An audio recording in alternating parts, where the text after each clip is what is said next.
शुभ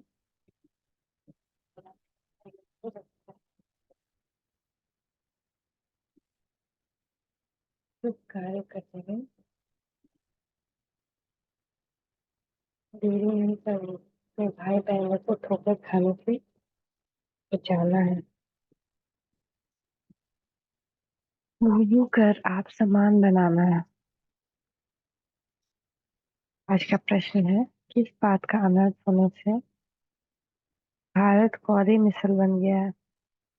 तर सबसे बड़ा अनर्थ हुआ जो गीता के स्वामी को भूल गीता ज्ञान से जन्म लेने वाले बच्चे को स्वामी कह दिया है। इसी एक अनर्थ के कारण सभी बाप से बेमुख हो गए। भारत कौड़ी तुल्य बन गया है। अब तुम बच्चे बाप से सम्मुख में सच्ची गीता सुन रहे हो, जिस गीता ज्ञान से ही देवी देवता धर्म स्थापन होता है। तुम श्री कृष्ण के समान बनते हो।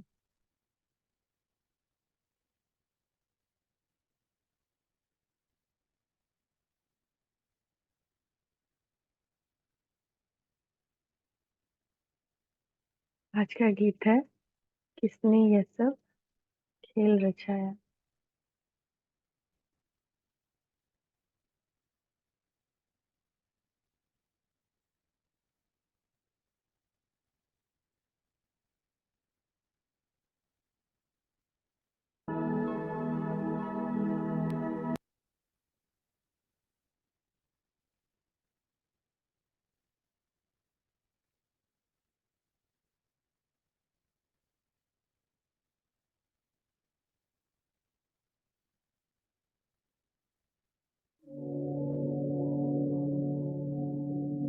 किसने किसने किसने ये सब खेल रचाया, किसने ये सब साथ सजाया। अपने आप सभी कुछ करके अपना आप छिपाया, अपना आप छिपाया। किसने कोमल कोमल प्यारे पौधे, कोमल कोमल प्यारे पौधे, धान पान मतवारे पौधे, इनके ऊपर आकर चिढ़ती रंग रूप की माया, इनके ऊपर आकर चिढ़ती रंग रूप की माया। अपने आप सभी कुछ करके अपना आप छिपाया, अपना आप छिपाया। किसने अंधेरे में सोते थे ये, बिल्कुल बेसुध होते थे ये, अंधेरे में सोते थे ये, बिल्कुल बेसुध होते थे ये। नींदपुरी के मधुमातों को नींद से आन जगाया, नींदपुरी के मधुमातों को नींद से आन जगाया। अपने आप सभी कुछ करके अपना आप छिपाया, अपना आप छिपाया। किसने हरा भरा गुलजार खिला है, सरसों का संसार खिला है।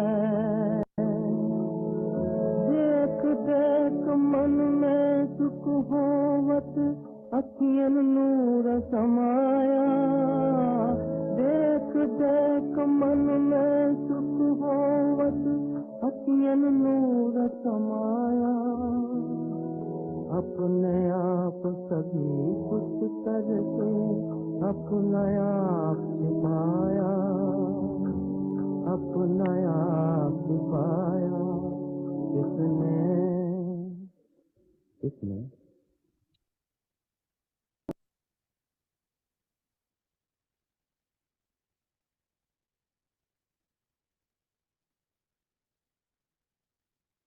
इसमें ये सब खेल रचाया था।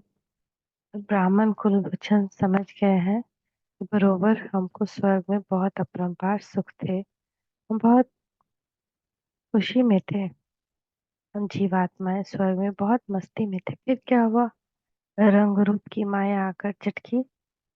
विकारों के कारण ही इसको नर्क कहा जाता है। नर्क तो सारा है। अब ये जो भ्रमरी का मिसाल देते हैं, भ्रमरी और ब्राह्मणी दोनों का काम एक है। भ्रमरी मिसाल तुम्हारे ऊपर, भ्रमरी कीड़े ले आती है, घर बनाकर उसमें कीड़े डाल देती है।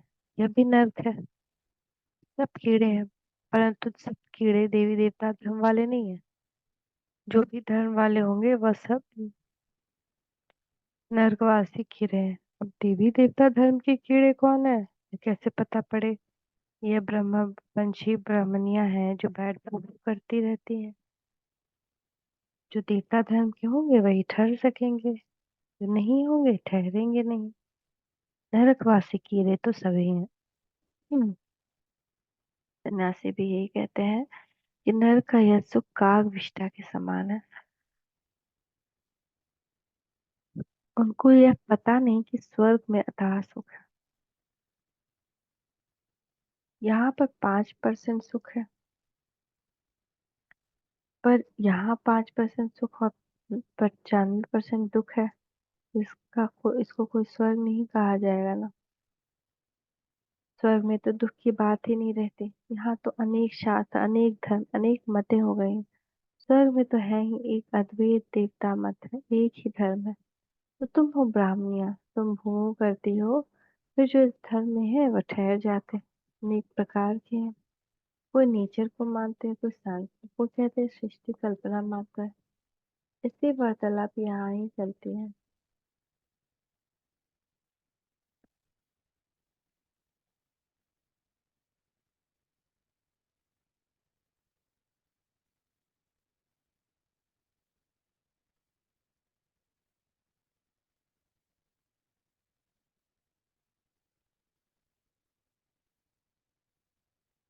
कोई नेचर को मानते हैं, कोई साइंस को, कोई कहते हैं सृष्टि कल्पना मात्र है। ऐसी वार्तालाप यहाँ ही चलती है, सत्युग में नहीं चलती। ये बेहद का पाप प्रजापिता ब्रह्मा मुख से, कमल से अपने बच्चों को बैठ समझाते हैं कि तुम मेरे पास थे, अब फिर मेरे पास आना है। इसमें शास्त्रों की तो बात नहीं होती। क्राइस्ट तब बुद्ध आते हैं, वह भी आकर सुनाते हैं।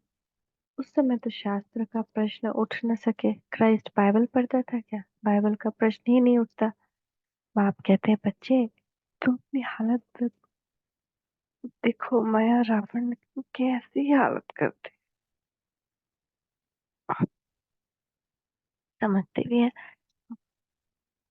हम रावण संप्रदाय हैं, हम आसुरी रावण संप्रदाय रावण को जलाते हैं, परंतु जलता नहीं। रावण का जलना बंद कब होगा, यह मनुष्यों को पता नहीं है। तुम हो शरीरधारी संप्रदाय, तुम बच्चे हो हमारे। अब मैं फिर आया हूँ तुम बच्चों को राजयोग सिखलाने। अनेक धर्म है, उनमें से निकालने में कितनी मेहनत लगती है। गीता भी कहाँ से आई? आदि सनातन धर्म जो था, उनकी निशानियां कहाँ से निकली, जो फिर ऋषि मुनियों ने बैठ बनाई। जब सुनते तक जो अब तक सुनते आए हो, वेद किसने गाए? वेदों का बाप कौन है? बाप कहते हैं कि गीता का भगवान मैं हूँ। गीता माता रची शिव बाबा ने, उससे जन्म लिया श्री कृष्ण ने। उनके साथ राधे आदि सब आ जाते हैं। पहले है ही ब्राह्मण। तुम बच्चों को निश्चय है वह हमारा,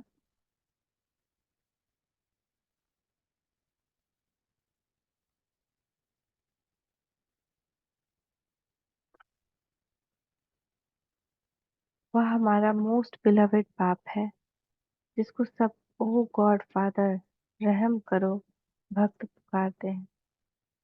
कि कैसे दुख से छूटे? अगर भगवान सर्वव्यापी हो तो पुकारने की बात ही नहीं। मुख्य है गीता की बात।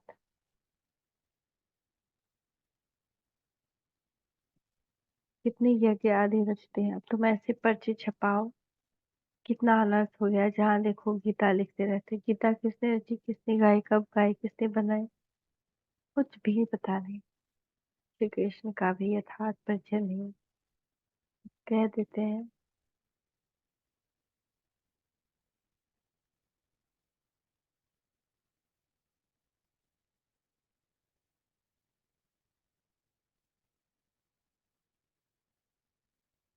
बस, कह देते हैं जिधर देखो सर्वव्यापी कृष्ण ही कृष्ण है। राधे के भक्त राधे के लिए कहेंगे सर्वव्यापी राधे ही राधे। एक निराकार परमपिता को ही कहें तो भी ठीक, क्योंकि सबको क्यों सर्वव्यापी कर दिया। गणेश के लिए भी कहेंगे सर्वव्यापी। एक ही मथुरा शहर में कोई कहेंगे श्री कृष्ण सर्वव्यापी, कोई कहेंगे राधा सर्वव्यापी। कितनी मूंज हो गई है। एक की मत न मिले दूसरे से। एक ही घर में बाप का गुरु अलग तो बच्चा भी गुरु अलग।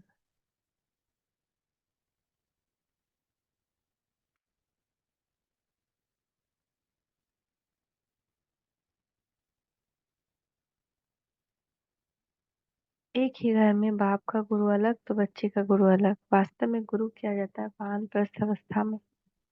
वानप्रस्थ में बाप कहते हैं मैं भी आया हूँ इनकी वानप्रस्थ अवस्था में। दुनिया में तो जितना जो बड़ा गुरु होता है उसका उतना नशा होता है। आदिदेव को महावीर भी नाम दिया है।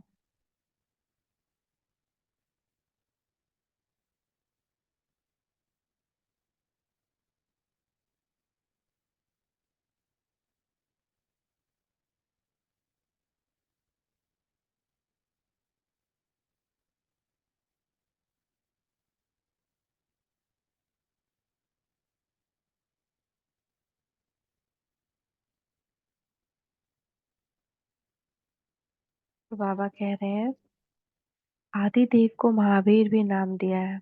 हनुमान को भी महावीर कहते हैं। महावीर तो तुम शक्तियां हो। दिलवारा मंदिरों में शक्तियों की शेर पर सवारी है और पांडवों की हाथियों पर।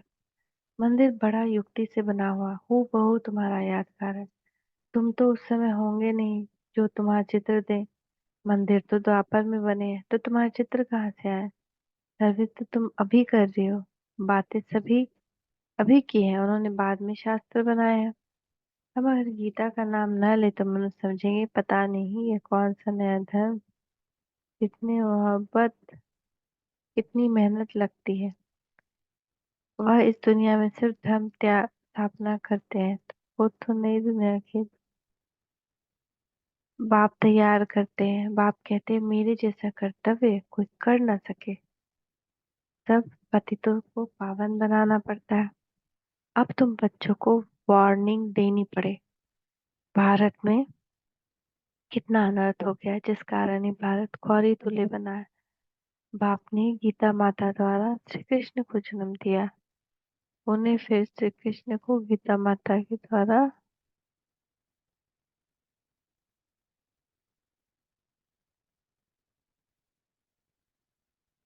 उन्होंने फिर श्री कृष्ण को गीता का स्वामी बना दिया। गीता का स्वामी तो शिव है। उन्होंने उसने गीता से श्री कृष्ण को जन्म दिया। तुम अब संजय हो, सुनाने वाला एक शिव है। प्राचीन देवी देवता धर्म का रचने वाला कौन। ये सब लिखने में बुद्धि चाहिए। गीता से तो हम जन्म ले रहे।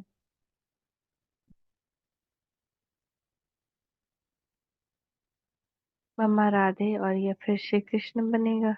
ये गुप्त बातें है ना, ब्राह्मणों का जन्म कोई समझ न सके। बात ही है श्री कृष्ण और परमात्मा की। ब्रह्मा, श्री कृष्ण, शिव बाबा, ये सब गुह्य बातें हैं ना। इन बातों को समझने वाला बड़ा बुद्धिमान चाहिए। जिनका योग पूरा होगा उनकी बुद्धि पारस बनती जाएगी। भटकने वाले की बुद्धि में यह ठहर न सके। बाबा तुम बच्चों को कितनी ऊंची नॉलेज दे रहे हैं। विद्यार्थी,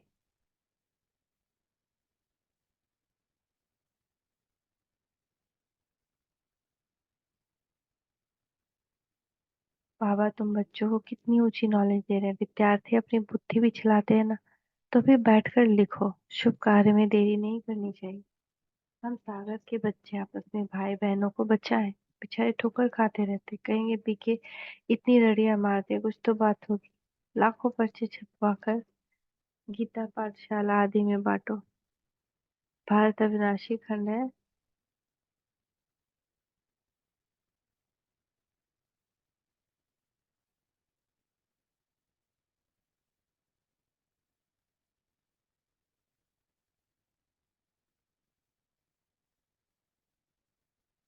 भारत अविनाशी खंड है, सर्वोत्तम तीर्थ है। जो बाप सबको सदगति देते हैं, उनके तीर्थ स्थान को गुम कर दिया है तो फिर उनका नाम निकालना पड़े। फूल चढ़ाने लायक एक शिव ही है, बाकी तो सब व्यर्थ है।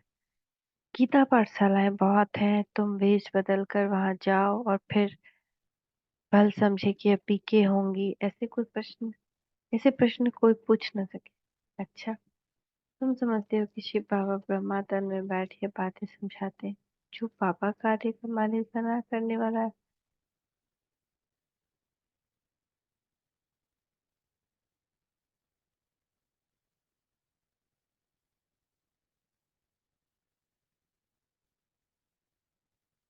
मीठे मीठे,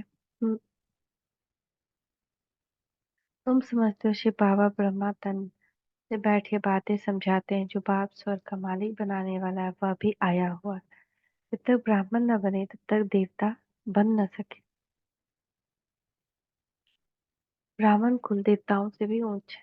सबकी आत्मा पावन हो रही है, तुम फिर नई दुनिया में पुनर्जन्म लेंगे। अच्छा, मीठे मीठे सिक्के लगे बच्चों प्रति माता पिता बाप दादा का याद कर। गुड मॉर्निंग, नमस्ते पापा, नमस्ते।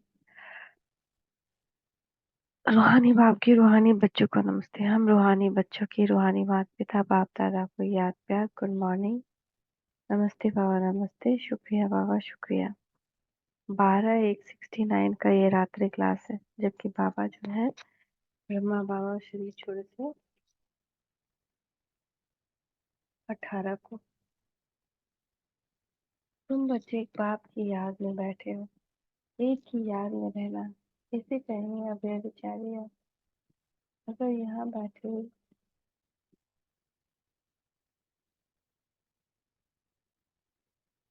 दूसरे को भी याद आती है तो वह बेचारी याद कहेंगे। खाना पीना रहना एक घर में, याद करना दूसरे को करना तो यह तो ठगी हो गई। भक्ति भी जब तक एक शिव बाबा की करते तब तक वह अव्यभिचारी भक्ति हुई, फिर औरों को याद करना यह व्यभिचारी भक्ति हो जाती है। अभी तुम बच्चों को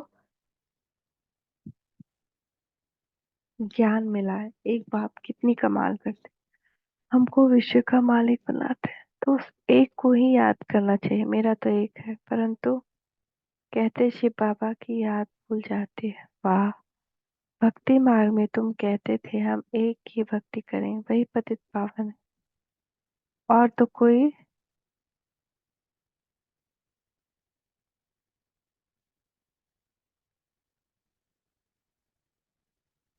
अभी तो तुम बच्चों को ज्ञान मिला है, एक बाप कितनी कमाल करते हैं, हमको विश्व का मालिक बनाते हैं।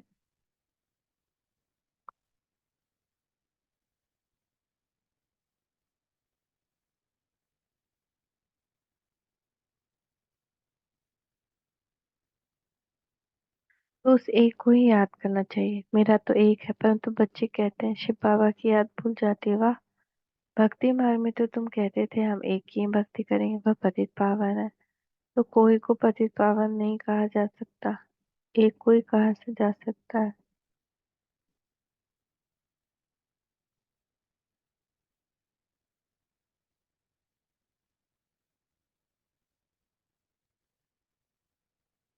वही ऊंचते ऊंच है। अभी तो भक्ति की बात ही नहीं, बच्चों को ज्ञान है।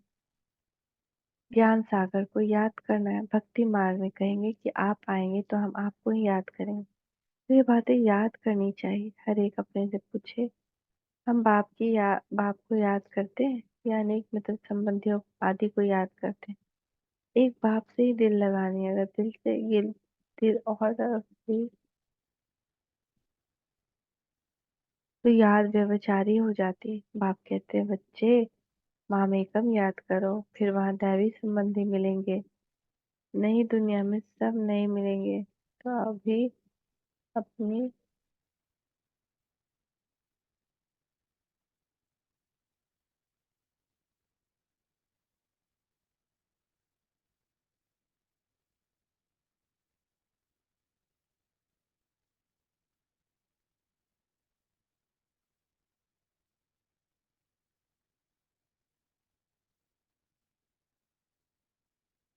तो अपनी जांच रखनी है। कि हम किसको याद करते हैं। बाप कहते हैं तुम मुझ पारलौकिक बाप को याद करो, मैं ही पतित पावन हूँ। कोशिश कर और तरफ से बुद्धि हटाकर बाप को याद करना। जितना याद करेंगे उतना ही पाप कटेंगे। ऐसे नहीं कि जितना हम याद करेंगे उतना बाबा भी याद करेंगे। बाबा को कोई पाप थोड़ी काटने हैं। अभी तुम यहाँ बैठे हो पावन बनने के लिए। शिव बाबा भी यहाँ है, उन्हें अपना शरीर तो है नहीं, लोन लिया हुआ है। तुम्हारी बाबा से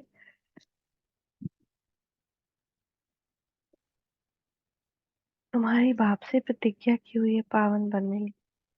शिव बाबा भी यहाँ है, उन्हें अपना शरीर तो है नहीं, लोन लिया हुआ है। बाप आप आएंगे तो हम आपकी दुनिया में नए माल दुनिया के मालिक बनेंगे। अपने दिल से पूछते रहो, यह तो जानते हो कि बुद्धि योग की लिंक घड़ी घड़ी बाप से टूट जाती है। बाप जानते लिंक टूटेगी, फिर याद करेंगे, फिर टूटेगी। बच्चे नंबरवार पुरुषार्थ करते ही हैं, अच्छी रीति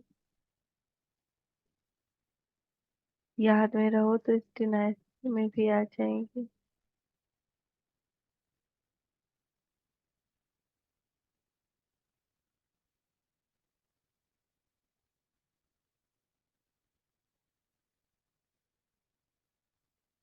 अपनी जांच करते रहो, डायरी रखो सारे दिन में बुद्धि योग कहाँ कहाँ गया। तो फिर बाप समझाएंगे आत्मा में जो मन बुद्धि है वो भागती है। बाप कहते भागने से घाटा पड़ जाएगा, मुझे याद करने से बहुत फायदा है, बाकी तो नुकसान ही नुकसान है। याद करना मुख्य एक को है, अपने ऊपर खबरदारी रखनी। कदम कदम पर फायदा, कदम कदम पर घाटा। 84 जन्म देहधारियों को याद कर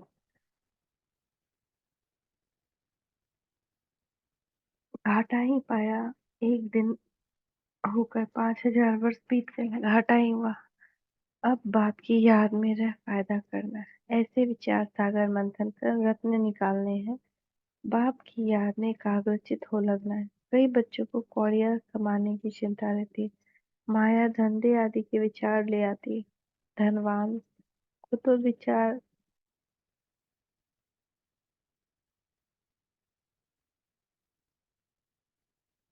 बहुत विचार आते हैं, बाबा क्या करे, बाबा कितना अच्छा धंधा था, धक्के आदि खाने की।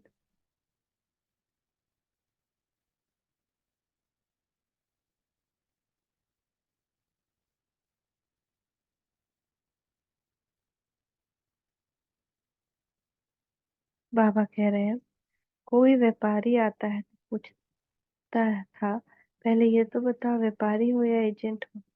तुम्हें धंधा आदि करते बुद्धि योग बाप से रखना है। अभी कलयुग हो पूरा हो सतयुग आता है। पतित तो सतयुग में जाएंगे नहीं, जितना याद करेंगे उतना पवित्र बनेंगे। प्योरिटी से धारणा अच्छी होगी, पतित न याद कर सकेंगे न धारणा होगी। कोई को तकदीर अनुसार समय मिलता है, पुरुषार्थ करते हैं। कोई को समय ही नहीं मिलता है, याद ही नहीं करते।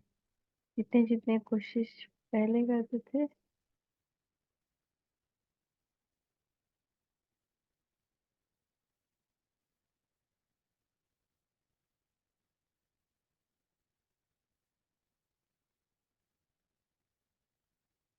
कोई को तकदीर अनुसार समय मिलता है, पुरुषार्थ करते। कोई को समय नहीं मिलता, ये याद ही नहीं करते। जिसने जितनी कोशिश पल पहले की उतनी करते हैं। हर एक को अपनी मेहनत करनी है, कमाई में घाटा पड़ता है। तो आगे कहते थे ईश्वर की इच्छा, अभी कहते हैं ड्रामा। जो कल पहले हुआ वही होगा। ऐसे नहीं कि अभी 4 घंटा याद करते हो, दूसरे कल्प में जास्ती करेंगे नहीं। शिक्षा दी जाती है अभी पुरुषार्थ करेंगे तो कल्प कल्प अच्छा पुरुषार्थ होगा। तो जांच करो बुद्धि कहाँ कहाँ जाती है। मलयुद्ध में बड़ी खबरदारी रखते हैं। हमारी मलयुद्ध किससे है? माया से। अच्छा रूहानी बाप बच्चों की हानि मत।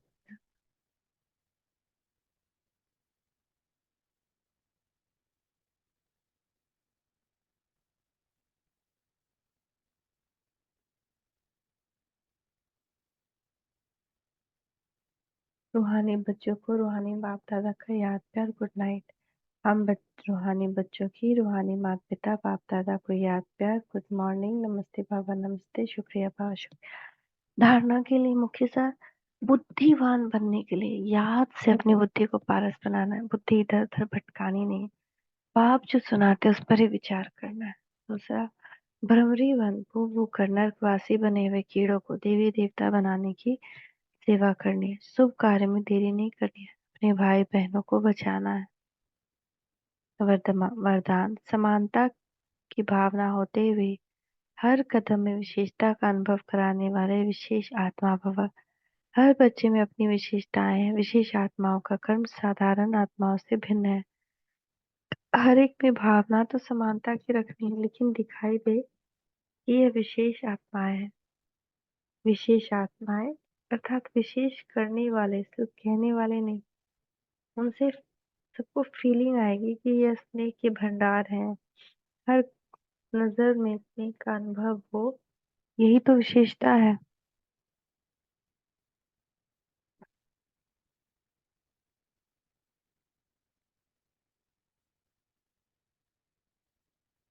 आज का स्लोगन है, सृष्टि की कयामत से पहले अपनी कमी कमजोरियों की कयामत करो।